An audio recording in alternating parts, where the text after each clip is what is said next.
Okay, members, let's reconvene. Hey, Henry, did you go to the office upstairs? They wanted you to sign it. Form 7. Needs a You can go on a break, I think. You're not gonna go Just anywhere. had to Form finish seven. this night. Oh, yeah. I had to add Okay, members, we're going to begin. About 3 weeks ago now, or so, maybe it's, yeah, somewhere around there, I had the great pleasure of meeting Chancellor LaVista in Los Angeles for lunch. As you all know, I try every other month or so to get to different places around the state and understand our different colleges, different districts. We had a very good lunch, and I had mentioned to the chancellor, with Member Ramos's leadership, we had taken a great interest in sustainability issues and facilities issues. And I remember, all of us will remember, the reports from Fred Harris and others showing the model, really, that the Los Angeles district had created. So the chancellor and I, during our lunch, decided it might be a great opportunity for us to hear a presentation from him and his staff. And maybe that could also help inform us as we look to make regulation and policy around sustainability issues. It'd be great to hear from a local district, local colleges who have implemented a program with success. So there are some very good, exciting things happening at Los Angeles Community College District. This is but one of them. But Chancellor, thank you for agreeing to come up here today and sharing the information with us. We look forward to your presentation. Thank you very much. Well, that was a very kind start. Thank you for that, Mr. Chairman. And good afternoon to all of you. I'm happy to be here today in response to the chairman's request. Excuse me, Am and I- Jerry, could you turn the mic, have the mics turned Am up I a not bit? speaking Can't- up?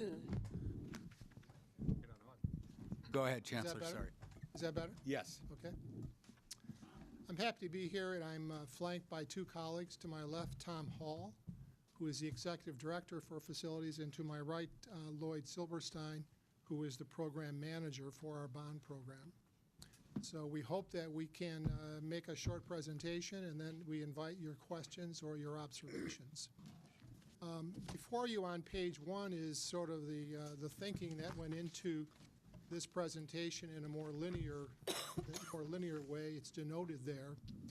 But what it's really about is trying to share with you the origin of this program, what has occurred within it over the years, what has occurred most recently, and where we are headed with it as the program looks now to the future and an eventual completion.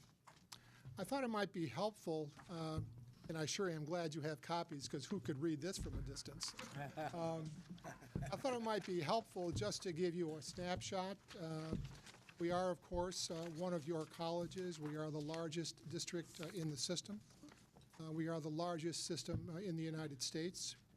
And prior to the recent pullback on students we could serve, we were serving about 240,000 students a year. And some of the particulars of those demographics are noted on this sheet.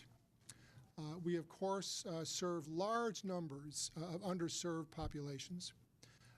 We adhere to the core that your chancellor has denoted in many of his public outings, looking, of course, at transfer, at career and technical education, and in our community, especially with our three urban colleges, looking hard at basic skills. But again, this sheet gives you a sense of some of the service aspects, both in terms of minority affiliation and in terms of age.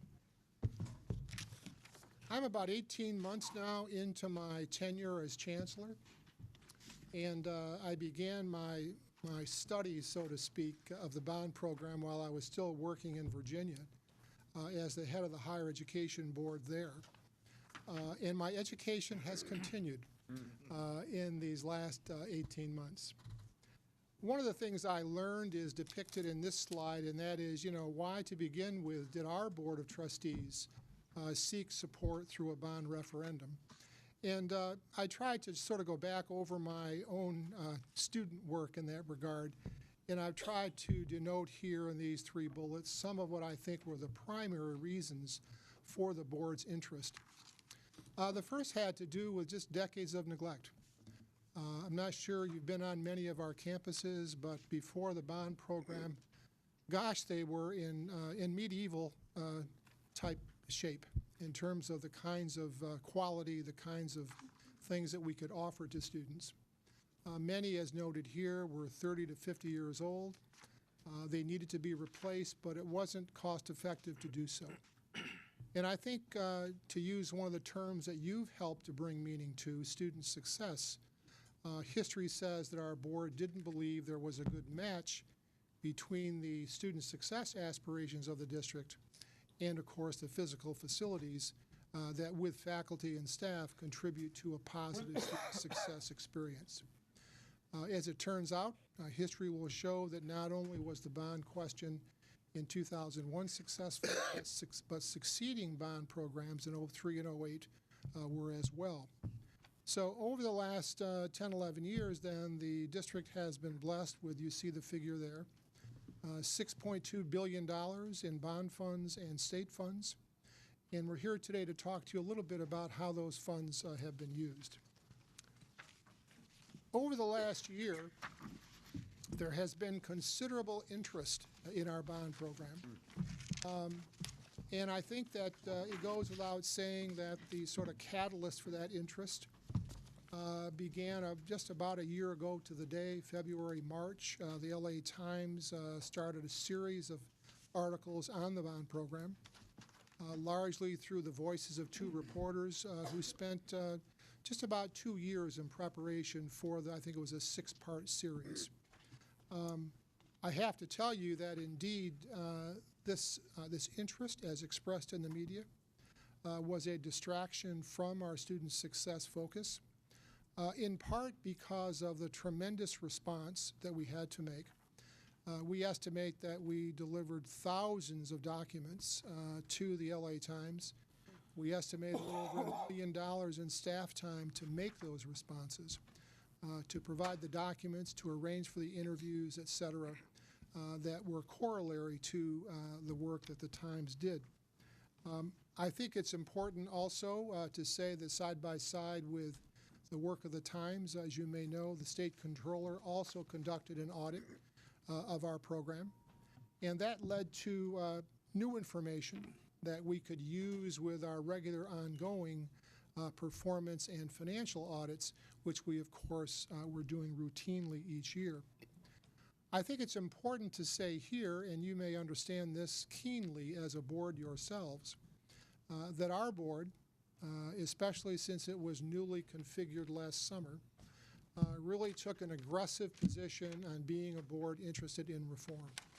And so it took upon itself to invite both the city controller and the district attorney of Los Angeles to conduct smaller, more focused audits of the program, having to do largely with the recruitment of our inspector general, something that the board created last October. So you might say, and maybe humor doesn't apply here, but the term comes to mind that we had sort of an audit tsunami in the last year, being reviewed from every side. If that weren't enough, I also convened a special review panel.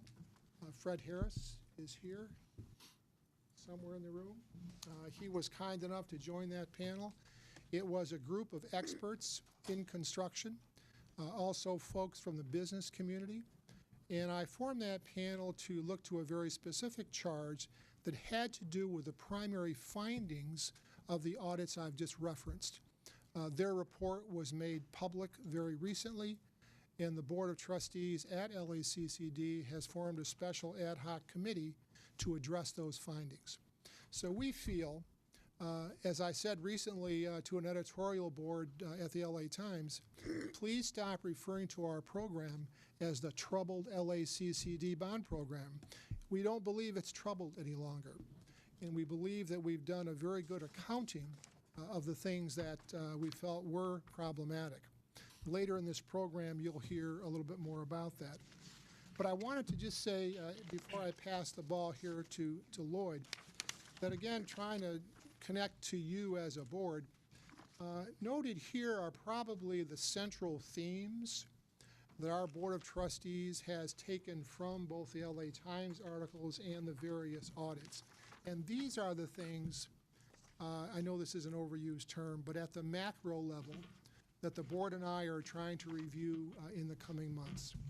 First is, our district perhaps, and this may be known to you, perhaps more than others that I've come to know in the system, has a deeply embedded commitment to a culture of decentralization. And that goes beyond its commitment to shared governance, a very deep commitment historically to decentralization. But we learned, both in the panel review report and in several of the audits, that it would behoove the district to review that theme, to review that focus, and consider whether or not certain aspects of the program should be more centralized. Corollary to that, the second bullet, there was, I think, an expressed interest in our looking again at the aspect of shared governance, especially as it relates to campuses. Put another way, what is the appropriate role of faculty and staff in the bond program as it goes forward, based on what has occurred previously?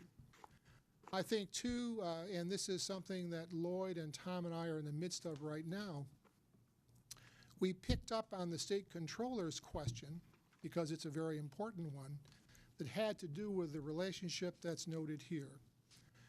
That report essentially said to the LACCD, you have this build-out schedule going back to 2001 when individual colleges planned for their future in terms of physical space, and that's all well and good.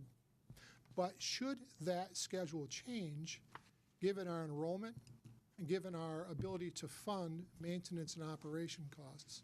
And I don't need to tell you about what's happened to enrollment. It's dropped everywhere, and of course it's dropped at our school as well. We estimate this year that we will not serve some 9,000 students, and I think you know our base is considerable. So we are in the process now of carrying through a so-called moratorium, which my colleagues will talk about, that looks at this question: how should the build-out program be modified, given enrollment, given state funding, and given our continuing capacity to fund our M&O costs? And last, and I felt badly about this one because they're good people on this oversight committee, but in many of the audits that we received, our district citizens oversight committee was not treated favorably. And we'll be talking to you briefly today about what that meant and how we're trying now to proceed more positively. So, Mr. Chairman, if I may, let me ask Lloyd now to pick this up in terms of some detail about the program, and we'll proceed with that outline being addressed. Lloyd. Please. The information I'll review with you this afternoon, and much more, is available all online and in our monthly reports. If you've got the handouts, or you can look at the PowerPoints, but this information is not only available to people working on the program or on the LA district or in the statewide district, it's available to anybody in the public that has any interest. And we go to quite a low level of detail. You can monitor each contract and each dollar that's spent on this program. So it really is quite visible information. Just briefly, as the Chancellor touched on, you get a sense of the funding sources. We have 4 primary funding sources, 3 of which are bond issues totaling $5.9 billion. And then we've got another $300 million, or about 5%, that come from state, local, and federal sources for our total current bond total of program total of $6.2 billion. Now, slicing that number a little differently, you can get a sense of where we've allocated those figures. And if you look across the top, you'll see the 9 different colleges, and then we have one category to the right dealing with the district. And then the categories to the left give you a sense of the count of projects and how we've allocated the funds. And if you look at the PowerPoint for a second, the point here is that this is a $6.2 billion program, and there are over 340 major projects, and that more than doubles when you count the various separate construction contracts that we execute to carry out those major projects. So, for example, if we're going to put up a new building, often it's going to replace one or more, several older buildings. So the first contract is really to construct the temporary housing for all the people that need to move out, and then we go back and we demolish one or more buildings, and then we construct a new building. So you get a sense of it's not just one simple contract. The smallest of the colleges, which happens to be West LA College here, has 20 major projects, and its total allocation from the bond program is over $500 million. The largest campus, East LA, you can see the project account, but it's well over $960 million for its construction program. Those campuses individually equate to some of the largest bond programs in the nation, no less college programs. There really aren't a lot of $500 to $900 million programs. So it gives you a sense of the scale of what we're dealing with on this program. To turn those dollars into time and look at a cash flow, and again, if you look at the PowerPoint for a moment, or your slides, there's a calendar along the top. 2001 is when the first bond issue was passed, Proposition AA. And you get a sense for the time that 3 propositions passed over 5 to 7 years. So this was not a $6.2 billion bond program 10 or 11 years ago. It was a $1 billion bond program. That was a lot of money, but the way the projects were lined up were very different than they were today. And that has a lot of ramifications in how things are planned. And another simple example was on a $1 billion program, when it got distributed over the 9 colleges, a lot of the projects were small renovations. 5 years later, when the program doubled with another $3.5 billion, there was sufficient funds to now take down a 40, 50-year-old building and put up a new complex that would buy the district 30, 40, 50 years of new future. That often happened after design was underway or renovation was underway, and the decision was made it was worth it to take down that building. The dotted red line, February 2012, that's where we are today. So everything to the left of that line, or in green, is actual work in place and dollars spent on an annual basis. The little blip in February for 2012, well, we're just a month into the year in this reporting cycle. And that takes us to about $3.5 billion spent to date in the last 10 plus years, and about 56% complete. On the other side of the line, we're doing forecasts. And the intended plan here, until fairly recently, is in blue. And we expected this year to actually hit our peak construction over $900 million in 1 year. It's a pretty substantial amount of work to place, and we were actually on track for that. And then you can see it tails off fairly rapidly to ending in about 5 years was the intended plan. And that would take us for the balance of the $2.7 billion that was left, or the remaining 44%, to complete the program. Now, I say intended because in recent months or years, we've been dealing with the impact of the state budget cuts. And LA has experienced over $65 million in operating budget cuts. And that's affected us 3 different ways. Obviously, as the Chancellor talked about, it's reduced enrollment substantially. And with the reduced enrollment, we need fewer square feet of new buildings. This program, as originally lined up, was anticipated adding almost 3 million square feet of additional classroom and office space. That's a 60% growth from 2001. The district was about 5 million square feet. The dollars that we outlined in the master plan would take us to about 8 million square feet. Well, in recent years, we've had to revisit that, and that's substantially affected our cash flow. Obviously, it also affects our ability to fund maintenance and operations dollars. We're not there yet. We're still studying the impact, but At present, what it looks like is that right now we've got about 1.7 billion of it. And remember, there's $2.7 billion left. We're saying about $1.7 billion we've put in the moratorium as of the end of 2011, which we literally stopped work. Not construction work, but anything that was in design, or we didn't allow any new construction contracts, any new contracts of any sort to go out. That left about $1 billion of active work right now that we're actively pursuing. And most of that is in construction or will be associated with a project that's in construction. So if a project's in construction, obviously we'll have to furnish it and occupy the building, and that's what that $1 billion is. And that's what takes us to the $2.7 billion of remaining funds. As I said earlier, we need to come up with a revised plan, and we're not done, but right now what it looks like is that $1 billion of active work would be spread out as shown in this thing. And just to put it in perspective, it's showing about, this year we'd finish off with doing about $500 million. That's opposed to the $900 million that we were forecasting just 6 months to a year ago. That's a $400 million drop, and most of that is because of the moratorium and our look at what the needs are going to be. Out of the $1.7 billion that's in the moratorium, we think there's about $400 million of buildings that will not add square feet or increase the cost to maintain and operate. And if you think about it, if you renovate an existing building, you're not adding square feet.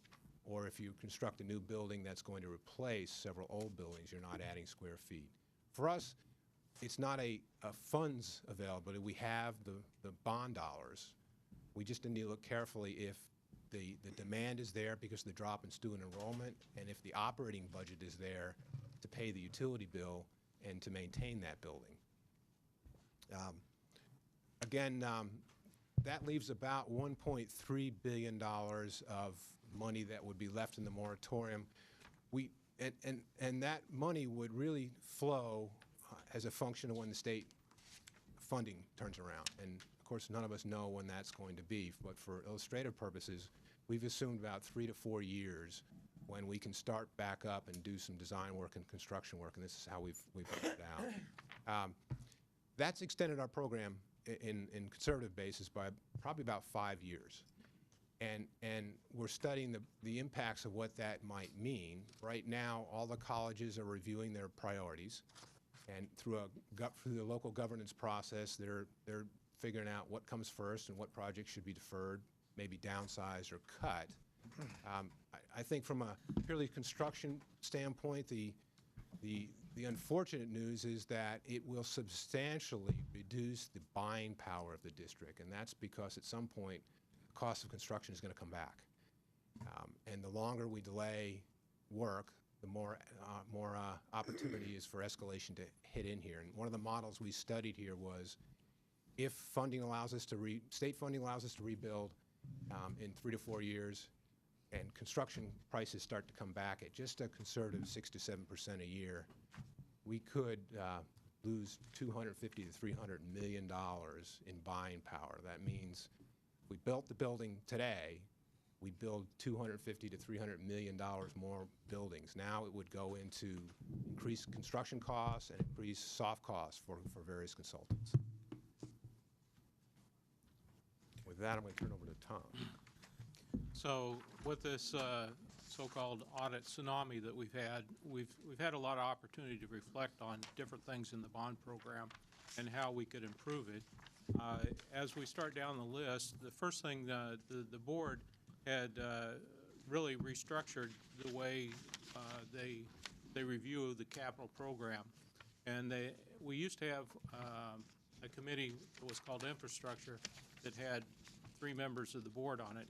Now we have essentially all the board members on the capital construction committee, and they review all the programs as we go forward in capital construction.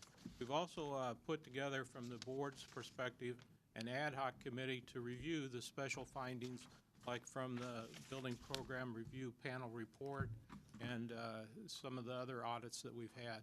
So we've taken this really seriously as we go forward. We've developed a document, and those of you that may be familiar with Prop 39, it's really kind of vague in what it says. So we've developed a document with help of bond counsel and our auditors to address some of those areas that are kind of in the gray area. So it gives us a more defined what's allowable expenses.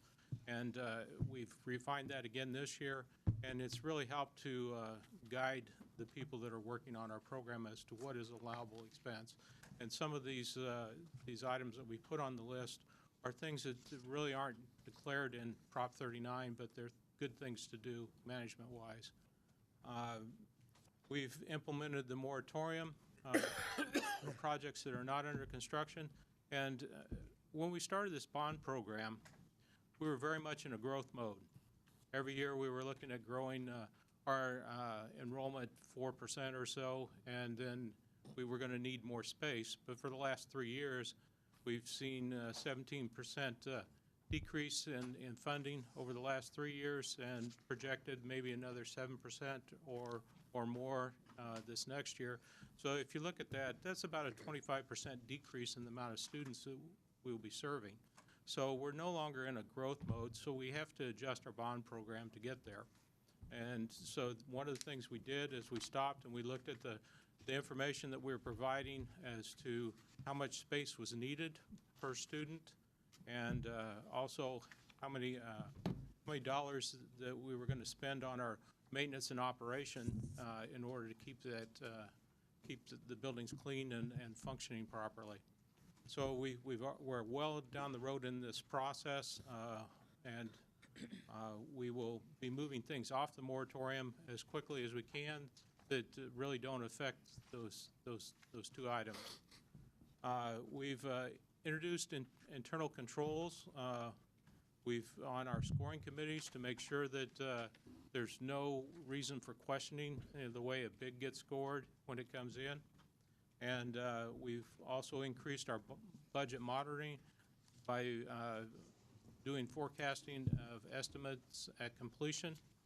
So those are all good things, internal controls that we put in place. And we've built a master budget plan, so each project now has a budget, and there's a process for moving money from one project to another that takes a lot of scrutiny. So once we've established the budgets, they have to live within the budgets, or there has to be good reason why they need to move money from one project to the next. We've also spent a lot of time, and our DCOC District Citizens Oversight Committee did get a lot of criticism in the press for, so to speak, being asleep at the wheel is what they would term it. But we really have some good people that are on the committee. Part of it was, just getting the information they needed to make decisions. So one of the things we've had to do is work with the DCOC. This is strictly a group of volunteers that are not associated with the district in any way. They come together. It's all volunteer time, and I know how tough it is sometimes to get people to volunteer and put in a lot of effort, especially when you're getting a lot of criticism. But the group has really come together and put together an enormous effort. They've increased the frequency of their meetings. It was just quarterly. They've now gone to every other month. But in order to keep things moving, they've also added some special committees so that instead of the whole board having to investigate things, they've actually shipped out a lot of these to the subcommittees, and they bring them back to the full committee. So there's actually a couple different committees they've implemented. One to look at issues that are need more information that they can bring back. Another one is to meet with the chancellor and the board on a regular basis. And when they do that, it's to help set the agenda, talk about issues. So there's that direct communication with the board on a regular basis. We've also, at their request, improved the reporting process of budgets and where we're at in the budgets and budget variances, and schedule variances on projects. And they've really been instrumental in looking at some of those documents, and you can see those on our website, our dashboards. if you go to our website. We've also made sure that the annual reports are getting published. The recent DCOC group just finished publishing their second report and getting ready to start on the third report, their annual report. Some of the things that we've done with contractors, and I think this is a very aggressive stance because you're probably not going to find another program out there that has taken the lead like we have on dealing with contractors that are not performing. We've debarred 3 construction firms, and it's not anybody that's tried to do that knows that that's not an easy process. But we just finished debarring our 3rd firm for poor quality and some. Tom, Yes. could I ask you to define debar? Okay. Debar is when you. Huh? Yeah. Okay.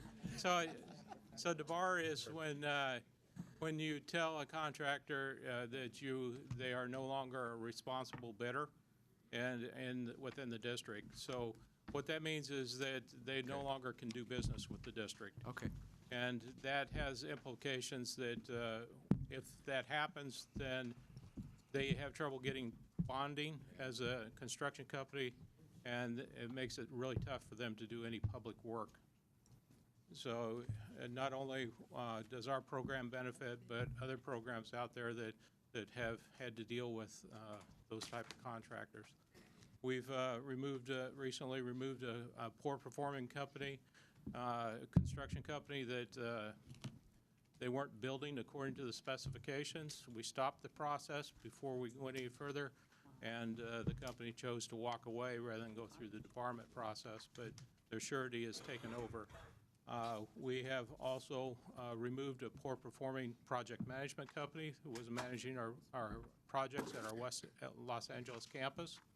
This company they weren't controlling things the way they should have been controlling things, so we've gone through that process. They're no longer there. They left at the end of January.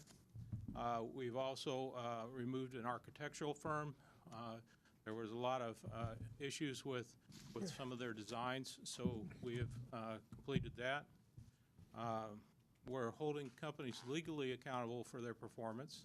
If there's an error in admission, we're going after their insurance companies and to make sure that they do the right things. And if they've been the cause of some of the added expense, then they need to pay the bill. We've been holding them accountable, the companies accountable for poor decisions that they make and poor quality. So we've really put an increased effort on making sure that people deliver the product that every taxpayer expects. So that pretty much wraps up my portion of it, but I'm going to pass it back to the Chancellor. Thanks, Tom. This last slide is probably like most, summative endings, in that it's an attempt here, I think, to show you that we are thinking inductively about this process. We've had a lot of particulars that you've just heard explained to you. I would say that the leadership challenge that the board had, that I had, was this, simply stated. It was to, yes, treat the past with respect and to address those problems that were identified in the way that my colleagues have explained. But at the same time, we were interested in not having the district be defined by a bond program that had some problems. We, like your other institutions, are much more interested in student success. So I think that while we were interested in going after a lot of the technical issues that you've just heard, our larger interest is in trying to demonstrate that the program has integrity, that we deserve the public trust, and that these buildings, many, many of which were built on time, under budget, these buildings do contribute to student success. So we are keeping sort of watchful eye on what's in the rearview mirror, but also trying to look forward. And I close with a reference that the chairman made about the board's continuing interest in sustainability. A couple of examples noted here for you.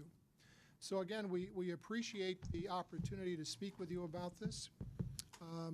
We're grateful for the chance to have a public opportunity with a board of this stature. So thank you again for the opportunity. Thank you, Chancellor, I very much appreciate you and your team briefing us, as I told you at our lunch. This board has had discussions about your bond program. I know Member Baum and myself have brought it up a few times, and I know probably most of us as board members have received phone calls on it. So this presentation is extremely helpful to us. Member Reed has a question, followed by Member Baum. I'd like to address this to Lloyd in terms of the bonding. When you issue a bond, do you take into consideration an ongoing maintenance of the facilities as part of the bond offering? Is there a small segment of that bond that goes towards repair and maintenance, or say depreciation, so that these buildings don't fall into that 50-year repair cycle that you've experienced? Well, you've just hit on one of the Prop 39 clauses that are actually very clear. The law does not allow the bond to include operating expenditures. So the dollars have to go towards facilities and are precluded by law from being used for operating those buildings. Unless a district pursues a bond issue through a non-Prop 39 process, which existed for quite a number of years, then you do have the ability to use operating dollars. This district, all three bond issues are Prop 39, so there is no use of maintenance and operations funds, or no contribution. My second part to the question is the use of foundations. I'm curious about colleges that are working in conjunction with their bond offerings, where they'll use a foundation that supports the system itself as a way of maintenance and repair and ongoing cost. Do you address that issue at all in your program? Well, much of the work, and then I'll defer to the Chancellor, much of the work in preparing for a bond issue is analyzing the condition of your existing buildings. As many of you represent different college districts, you know that if your buildings are 30, 40, 50 years old, there's only so much money you can throw at them to make them work. And at some point, it's just not cost effective. And so much of the analysis at first is just understanding the condition of those buildings and what it would take to upgrade them and to continue to maintain and operate them. And that becomes often the basis of the need for a new bond issue, which gives you the substantial dollars to take down old buildings and put up new buildings. I would just piggyback quickly on that to say that to use a very overused word, paradigm, thankfully it's out of our vocabulary these days, but it's the word that comes to mind. A new way of thinking, I think, is growing out of the current budget crisis. And not only is it true that most of our sister institutions and the LACD looking at ways to find new kinds of revenue, be it through foundations or through grantsmanship, I think we are looking at different things our foundations can do. We are in the process of studying our 9 college foundations plus our district office foundation to see whether or not their historical purpose, largely scholarship money generation, needs to be reviewed in light of the exchange you and Lloyd just had. So I think that and I'm sure the Chancellor is thinking about different ways of thinking as well in terms of how we use these alternative revenue sources to deal with issues like the one you've raised. Member Baum? First off, I want to thank you, President Himmelstein, for putting this on the agenda. It was very challenging for us to hear all the reports, and then a lot of people come to the Board of Governors and say, what are you going to do about this, about the building programs? And it impacts us up and down the state. Our most precious resource, I think, is the trust the public has in us. And whether the articles were accurate or not, it still paid a price in public trust and confidence in the ability of the system that obviously impacts your district, but it's going to impact my district when we go and ask the public for support, possibly in the future, to underwrite additional capital projects on our campus. And so I want to say thank you to the leadership of the LA district for coming today, because that's the other side of it. We see the articles that were published a year ago, but we haven't gotten a report on all the measures that have been taken subsequently or were likely in process even before the articles came out. And for you to have taken the time to walk us through the steps is very reassuring. And I want to express my appreciation for that and to help express my intention to continue to explain to others that there are measures being taken and you can have faith in the system because those things are happening. I saw in your report there was the item about moratorium projects and then the unexpended balance, or what did you call it, that may be left over? The about 2.7 billion in unexpended balance. And for those projects, does that mean there are no identifiable construction projects to attach those bonded funds for at this point? No, actually, those dollars were built up on a project-by-project basis. So every penny of those are accounted for and tied to a project. What the moratorium did was take about, out of the 2.7, was essentially stop or freeze 1.7 billion of that and only allow $1 billion to go forward. And that moratorium is our safety net until the state funding situation turns around and drives the enrollment figure up, which drives the need for more facilities. Have you realized any cost savings as construction costs actually have come down a little bit in the recent years? Because in our district, for example, we projected our Center for the Arts to cost $40 million to construct. When the bids came in, we ended up accepting a bid for $28 million to construct that same facility. We've seen huge able to savings. pick We've the seen pieces? absolutely huge savings. And you know, it's an interesting dynamic. And when this program started in early 2002, 2003, we were seeing bids coming in 10, 15, 20% over budget. That persisted really through 2007 or so. 2008, when the economy turned and bids started coming in 10, 20, 30% below budget. And this district made a concerted effort to get a lot of work out to bid. This was the time when Measure J had passed, which literally doubled the size of the program. And so conservatively, we think we're very comfortable. You never really know how much you save. But we went from bids coming in way over budget to way under budget, and we immediately went out and we awarded over $1.5 billion worth of construction in less than a year. Conservatively, if you take 5% on that, it's a huge figure. So is that why now, this year, you're anticipating almost $1 billion of construction?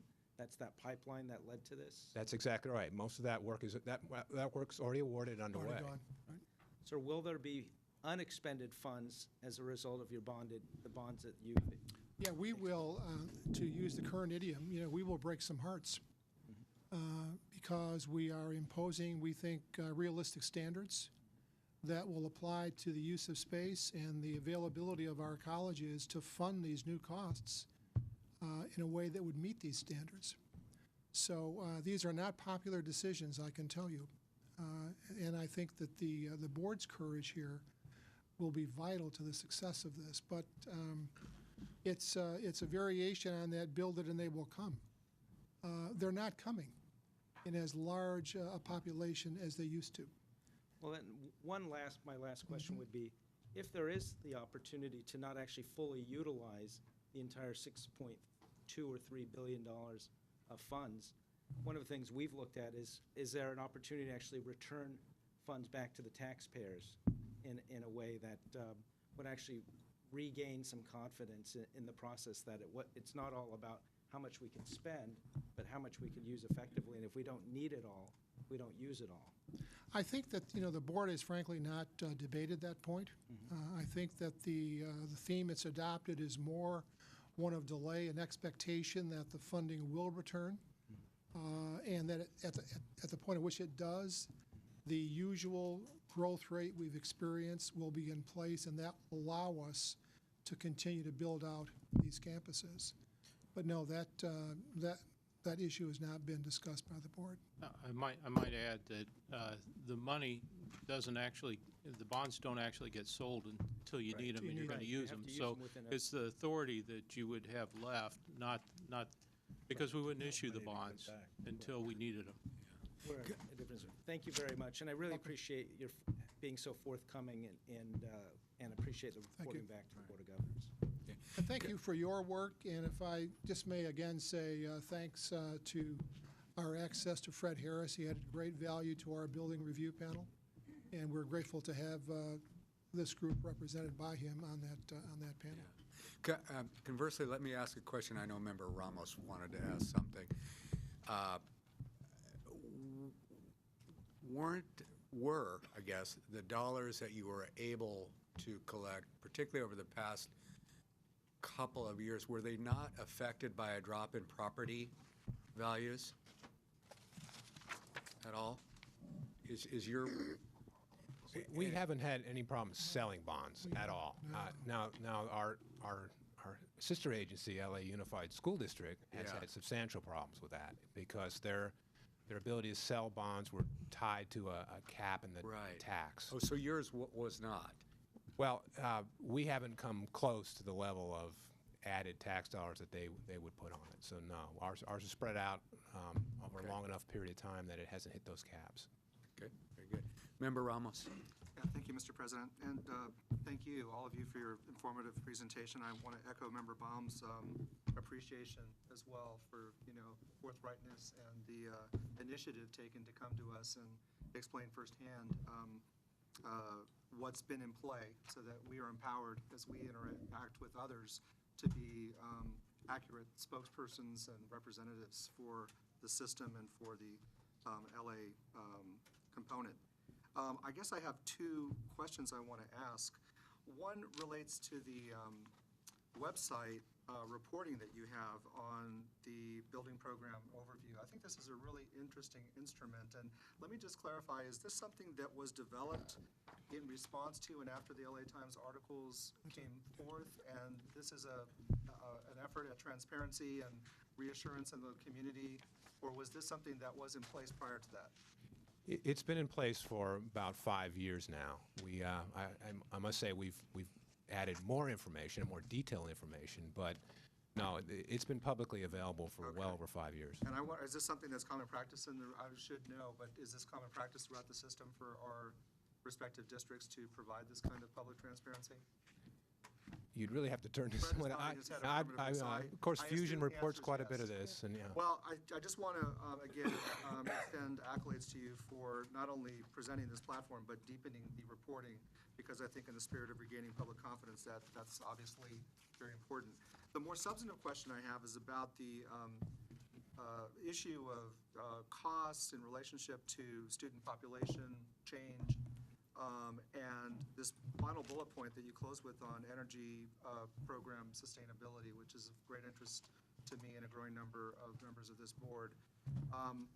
I appreciate that, in light of the recent declines we've seen in the student population, that there's probably an inclination for us to think about downsizing our expectations about facilities. But it's not to say, as I'm sure you would appreciate, that demand is decreasing for our services.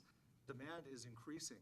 The problem is that we don't have the absorptive capacity, given our budget problems and given our facilities limitations, to accommodate the growing demand.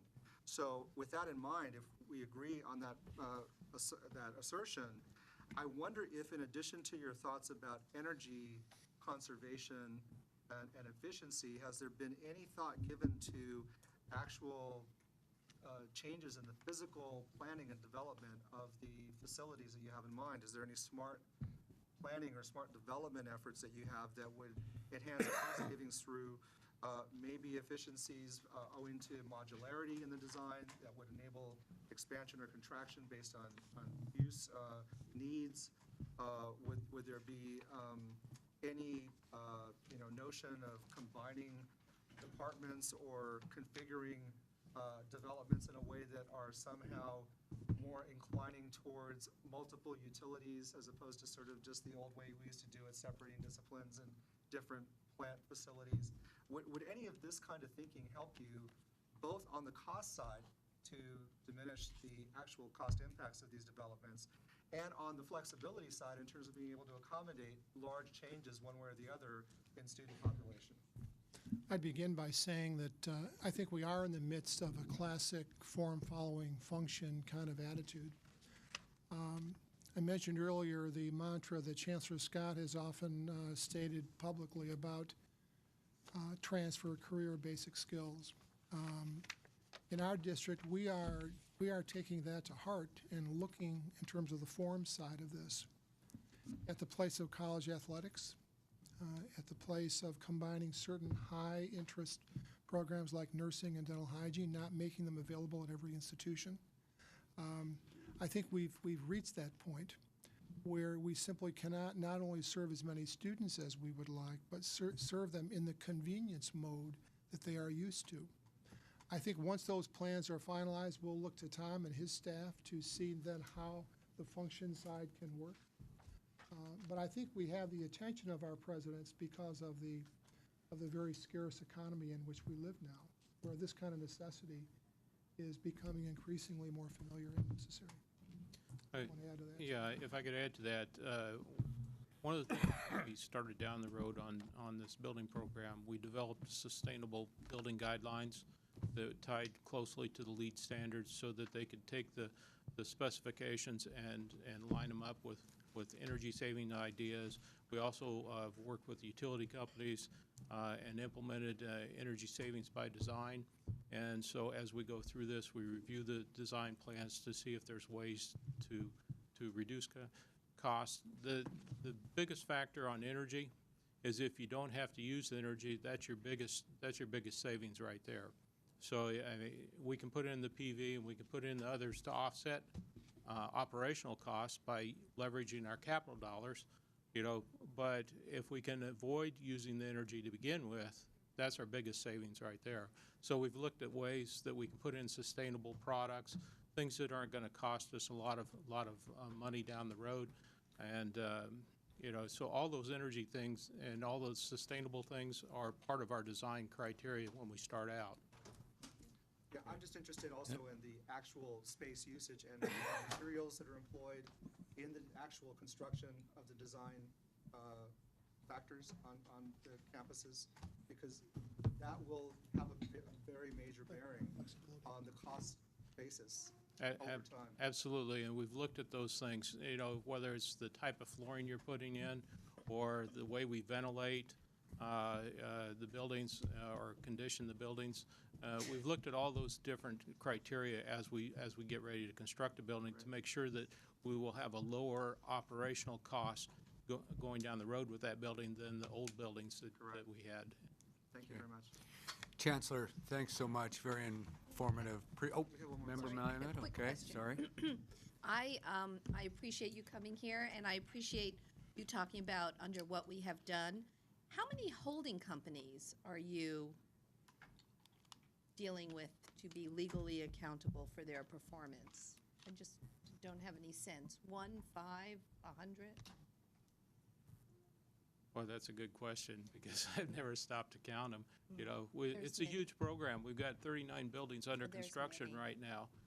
So and every one of them's got several contractors that are involved, Okay. depending on, but it is a lot of companies. Okay. I don't know the exact number. That gives me a sense. Thank you. Okay, gentlemen, thanks so much. Thank you.